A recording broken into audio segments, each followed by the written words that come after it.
नरसिंह आनंद के रिमार्क्स पर हैदराबाद के पुराने शहर में बंद मनाया गया। इस माह के शुरू में दासना देवी मंदिर के पुजारी ने दशहरे के मौके पर पैगंबर इस्लाम के पुतले जलाने का मुतालबा किया था। 29 अक्टूबर बरोज मंगल को हैदराबाद के पुराने शहर में बंद मनाया गया। चंद हफ्ता कबल हिंदू सीरत यती नरसिंह आनंद के पैगंबर इस्लाम के बारे में किए गए तबसरे के खिलाफ पुराने शहर में ज्यादातर दुकानें बंद रही और कुछ घरों के बाहर सियाह झंडे आवेजा किए गए। बंद की कॉल तहरीक मुस्लिम शब्बान के चेयरपर्सन मुश्ताक मलिक ने ज्वाइंट एक्शन कमेटी के फैसले के मुताबिक दी थी। इस बंद की कॉल के पेश नजर अक़लियती तालीमी इदारे, स्क्रैप और पुराने बाजार बंद रखे गए थे। ताहम हैदराबाद में इस बंद के तहत कोई जुलूस या ब्लैक फ्लैग मार्च नहीं होना था। शाम की नमाज असर के बाद कारोबार दोबारा शुरू हो सकता है। बंद सिर्फ मुस्लिम कम्युनिटी लागू था। जेएसी ने दीगर मजहबी बिरादरियों के लोगों को बंद में हिस्सा लेने के लिए कोई नोटिस जारी नहीं किया। इन्हें इसमें शामिल होने पर मजबूर नहीं किया जाएगा। मलिक ने एक बयान में कहा कि हैदराबाद के पुराने शहर में बंद की कॉल यती नरसिंह आनंद के पैगंबर मोहम्मद के खिलाफ तौहीन आमेज तबसरों के जवाब में दी गई थी। इस महीने के शुरू में दासना देवी मंदिर के पुजारी ने कहा था, अगर आपको हर दशहरे पर पुतले जलाने हैं तो मोहम्मद के पुतलों को जला दे।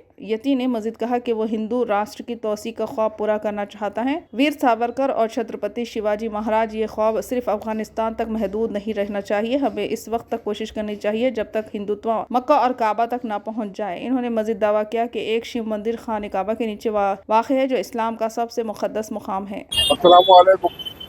हम लोग अफजलगंज में इस वक्त ये अफजलगंज के अतर अगरबत्ती के ताजरीन और छालिया जरने के ये मोटर पास वाले पूरे ताजरीन मिलके जो तो आज अपने पूरा मार्केट जो बंद रखे हैं, इसलिए कि स्वामी यतानंद क्या है, मलून का नाम सही याद भी नहीं रहता उसका, उन्हें जो गुस्ताखी किया है उसके बदले जो तो हम लोग एहतजाजी तौर पे पूरा मन बंद मना रहे हैं।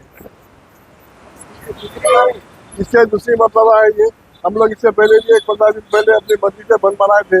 आज कुछ तंजीमों की अपील की वजह से हम जो तो हम तंजीमों को नहीं पहचानते, जहाँ पे हमारे सरकार का नाम आ गया उस पर हमारा ताउन, हमारी शिरकतदारी बराबर रहेगी उसके अंदर।